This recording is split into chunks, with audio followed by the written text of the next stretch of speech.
नमस्कार. श्री स्वामी समर्थ सर्वांना. आजच्या व्हिडिओमध्ये तुम्हा सगळ्यांचं स्वागत आहे. तर आजचा व्हिडिओ असा आहे की आता उद्यापासून पितृपक्ष संपेपर्यंत आपल्या घरामध्ये चुकूनही या 2 भाज्या खाऊ नका. आता ही जी गोष्ट आहे किंवा पितृपक्षातले जे नियम आहेत तर 99% लोकांना माहिती नसतात. मग आपल्याकडून ह्या ज्या चुका आहेत तर ह्या चुका घडत असतात आणि आपल्याला पितृदोष लागतात. घरामध्ये लक्ष्मी टिकून राहत नाही, घरातून लक्ष्मी निघून जाते. तर ह्या ज्या काही गोष्टी आहेत तर त्या गोष्टी आपल्याला कोणत्या करायच्या नाहीत किंवा पितृपक्षामध्ये काय करावे काय करायचे नाही तर ती सगळी माहिती आपण आजच्या व्हिडिओमध्ये घेणार आहोत. व्हिडिओ शेवटपर्यंत बघा म्हणजे ही माहिती तुम्हाला पूर्णपणे समजेल. सगळ्यात पहिली गोष्ट म्हणजे पितृपक्ष म्हणजे काय.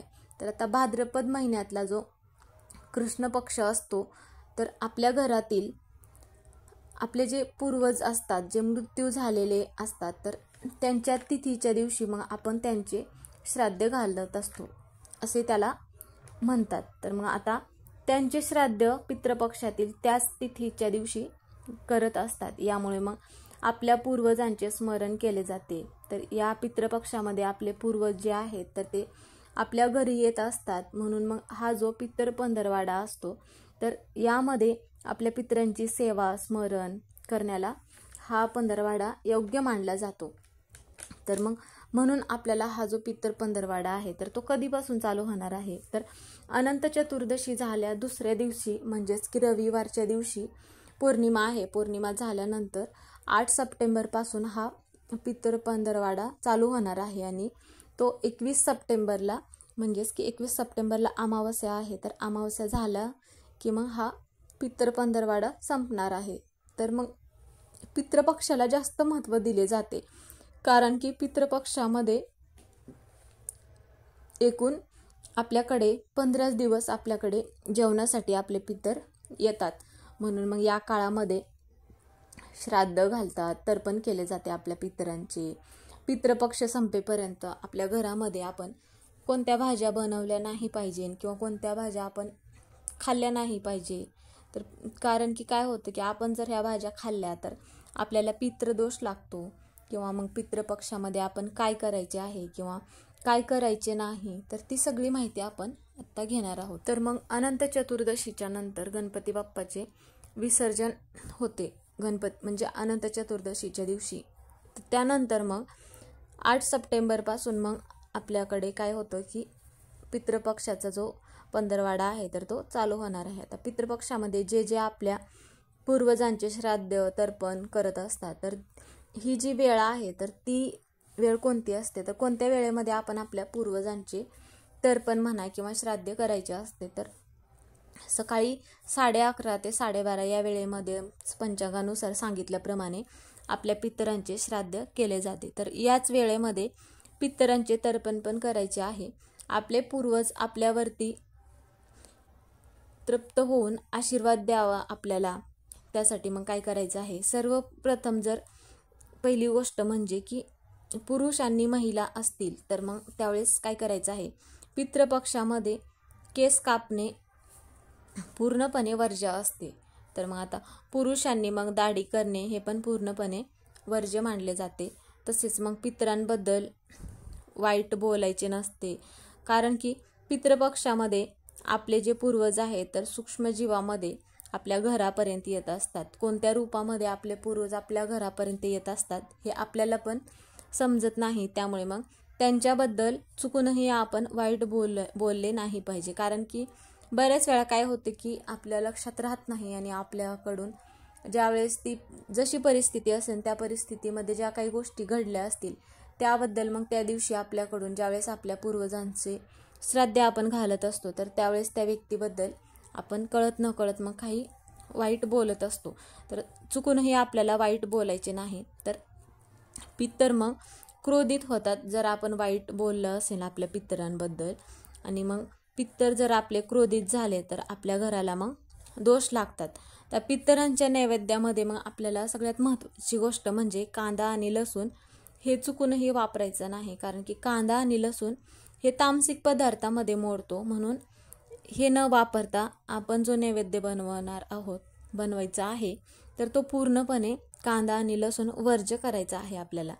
आणि तुमचे जे पूर्वज जर स्त्री असेल तर मग स्त्रीत जेवू घालायचा आहे आणि जर पुरुष असेल पूर्वज तर मग पुरुष जेवू घालायचा आहे. आणि त्याचप्रमाणे आपल्याला काय करायचं आहे, कावळ्याला घास जो आहे तर तो कावळ्याला घास द्यायचा आहे.